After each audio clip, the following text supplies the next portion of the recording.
Hey everybody, and welcome back to Life at Leeds with me, GWFM. Thank you for coming back. I'm going to start with thanks for any new subscribers that's joined us, and the old subscribers as well for sticking around as well. It's been very pleasant to see the growth in such a short space of time of my channel compared to the previous amount of time that has passed beforehand. I'm also going to follow that with an apology in advance because I am full of cold. I don't know if you can tell, but my nose is absolutely destroyed at the minute. It's been blocked and then it's been running like a tap, and it's just been shite really.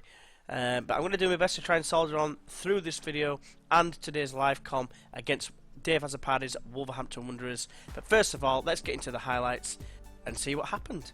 So first of all, we had a game against Ipswich Town, and you know, we had a very strong performance. Chris Wood got the only goal of the game, but we did have quite a lot of chances, 23 chances in all to Ipswich Town's 11, which was very pleasing indeed. The man of the match, of course, was Charlie Taylor, getting the assist for Chris Wood, and it was a very pleasing display. Ipswich Town just had about 11 shots, but only 2 on target, not really testing us, and I was very pleased with the result. We followed that up with a disappointing 2-2 away draw against Bristol City. Now, we went 2-0 up after 20 minutes, well, two goals in 4 minutes, thanks to Suleiman Dikara. And we were coasting. It was a piece of piss. I think we'd had like 10 shots at half time to Bristol City's 3 or something like that. Second half, and they just came out all guns blazing to Bristol City, and finally made a breakthrough on 68 minutes thanks to Lee Tomlin and Ivan Ballardo getting an equaliser 5 minutes before the end. They finished up with 16 shots, 8 on target to our 12 and 5 on target. So it was a bit disappointing, the fact that we was in such a commanding position and we managed to throw it away. Worth noting as well, but in that game, Dikara did actually pick up an injury for 3 to 4 weeks, a damaged foot. Kind of disappointed there, joining the list of 3 first-team players and a youngster in Jack Van. And then the first bit of recognition, if you can call it that, because we didn't actually win. We came second to Alex Neil, the Norwich City manager. But we finished second in the Manager of the Month, which is very pleasing. We then followed out with the most disappointing result of the season so far, a 1-0 home defeat to Barnsley. Tom Bradshaw getting the only goal. They had 7 shots to our 28, so we had 4 times more shots. We had nearly 5 times more shots on target, and their keeper, who apparently only got a 7.3, and an absolute worldie of a performance, and how we didn't get anything from this game remains to be seen. At home as well, and we didn't really dominate in terms of possession as well. And then following that, Keith Thielen finding it tough. He says no near to scoring his first goal, and maybe it is a case of a new striker, too big a jump for him, maybe, I don't know. I'd have thought going from Bordeaux in the top division of French football into the second tier of English football, I thought it would have been a steal, you know, getting him on loan for the season. Thought he'd easily adapt, but he hasn't found it that easy, unfortunately. After that as well, we did lose Pontus Jansson, the big man, with a strained wrist, out for 11 days, between 11 days and 14 days. So also Angelino got injured as well in the same game. So our backup left back on loan from Man City is out as well, joining the list that extends to 6 people again. But fortunately, after that, we had an away game against Derby County. They've been a bit of a bogey team in recent seasons in real life, and it was pleasing to see us put them to the sword, really. I mean, we're 1-0 down early on thanks to James Wilson. I believe he's on loan from Manchester United. I could be wrong, could have signed permanently. But we got back into it thanks to Marcus Hanson's first goal of the game. Stuart Dallas put us up 2-1 just before half time, and we were looking pretty good value, to be honest with you. We were playing well, but then second half James Wilson scored again 10 minutes after the restart to make it 2-2, and then Anderson got himself a penalty, earning himself a brace with said penalty. And I was going to say the man of the match award, but no, that went to Pablo Hernandez, who got 2 assists. But it was a very good performance. 18 shots to their 12. We were away from home. We dominated them in terms of possession as well with 60%. And a very pleasing result away from home, especially against a team with the quality of Derby County. And following that, Thielen this time got injured with a damaged heel. 2 to 3 weeks out. A couple of players did come back, but extended it up to 5 people out injured again. But that for 2 weeks really. But obviously he's not going to be missed because he hasn't been scoring. And then finally, we had a game against Wigan Athletic. We won 3-1. It was a very comprehensive victory. You know, we had double the chances, we had a lot more possession, and Marcus Anderson setting us on his way on 21 minutes, and then Sean McDonald just before half time scored I think I remember it being a decent goal just before half time. And then second half, Marcus Anderson managed to get a second again, hitting a bit of form. Very pleasing to see, getting the man of the match as well. But then Alex Moat hit an absolute rocket from about 30 yards out, which is very pleasing, went right in the corner. Yeah, very impressive performance overall though. So yeah, some decent results there. You know, these 3 wins, 1 draw, 1 loss. Disappointed with the loss, obviously. Disappointed with losing to Barnsley, of course. But otherwise, it's been very productive. Some decent results. And it's going to be a tough game against Wolves. But those results do leave us in 4th position as it stands. We are 4 points off the top, which is Newcastle United. And today, of course, it's 3rd versus 4th, so whoever wins this is going to end up most likely in 3rd. Otherwise, it's if we draw, Aston Villa have got to score more than 3 goals to leapfrog both of us. So there's a lot at stake, even though it's fairly early days. We're just past the quarter-way mark. We're going to have a look now at Wolves and what they've got to offer. Right, so today's opponents are Wolverhampton Wanderers. Obviously a very big club with quite a lot of history.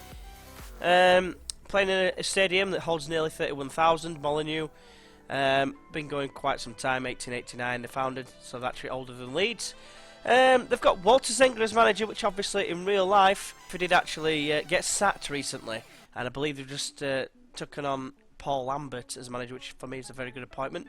But for this game they've got Walter Zenga, obviously the goalkeeping legend from Italy.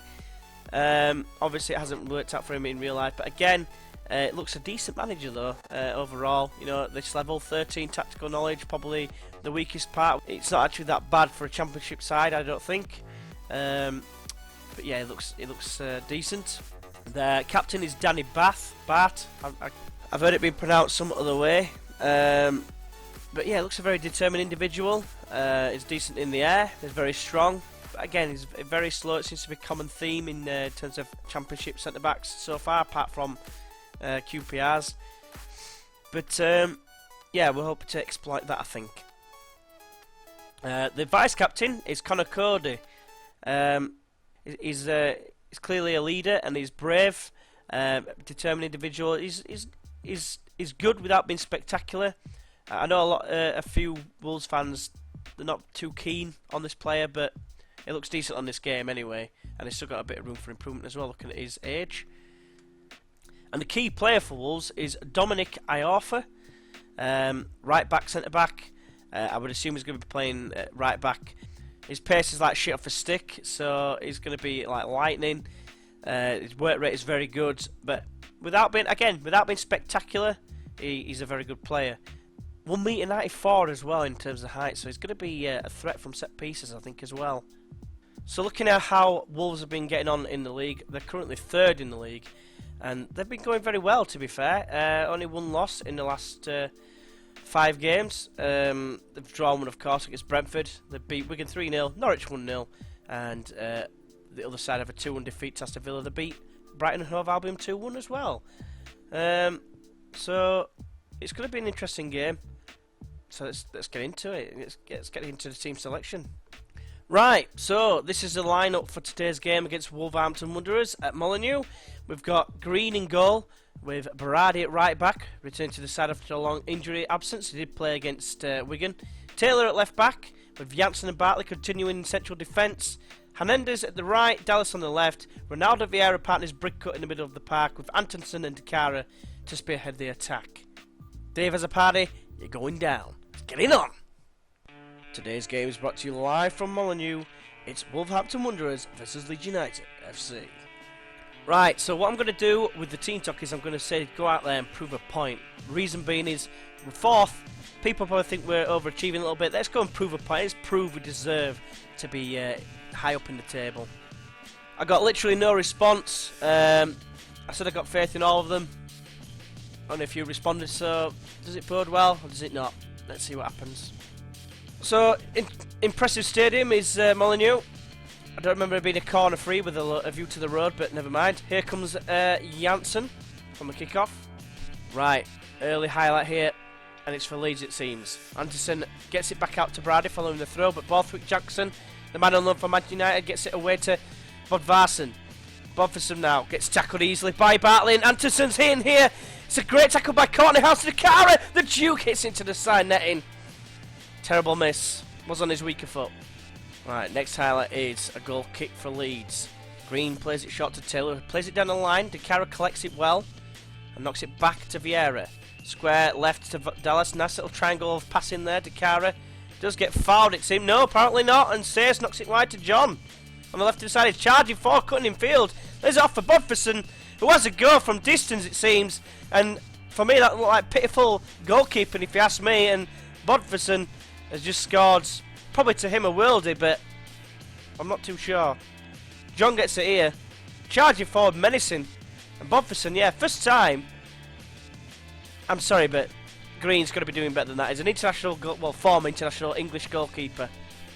Half time's upon us, and I'm just simply going to say, just show me something else in the second half, because you've just been shite, really, haven't you? We've had 4 shots, none on target, and they've had 1 half chance, and it's gone in.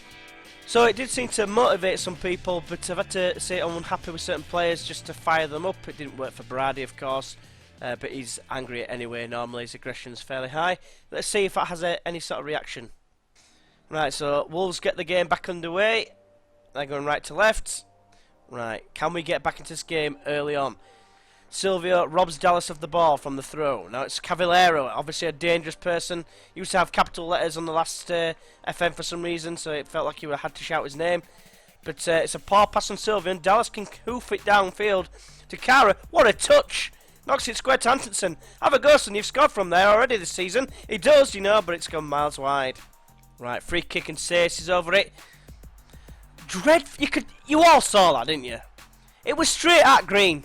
Straight at him, down his throat.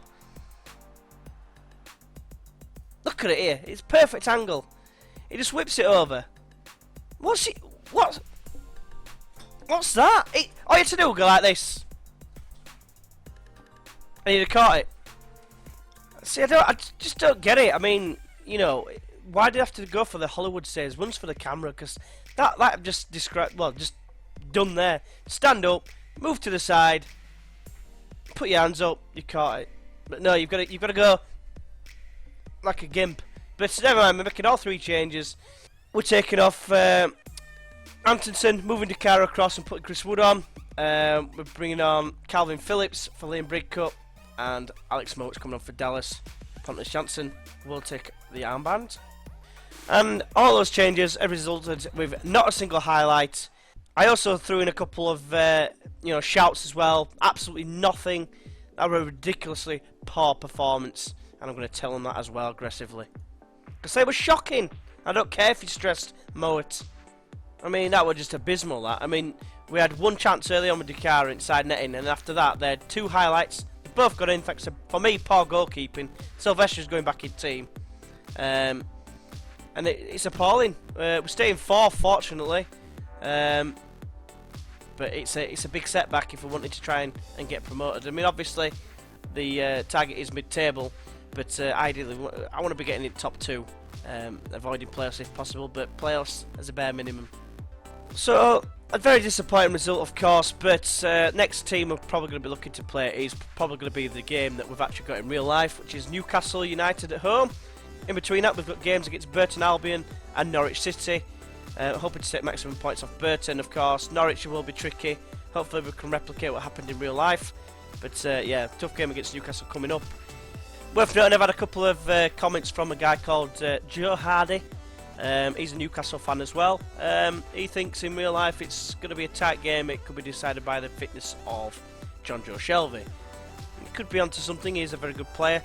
Obviously in real life we've been playing very well. In this game, they're top of the league.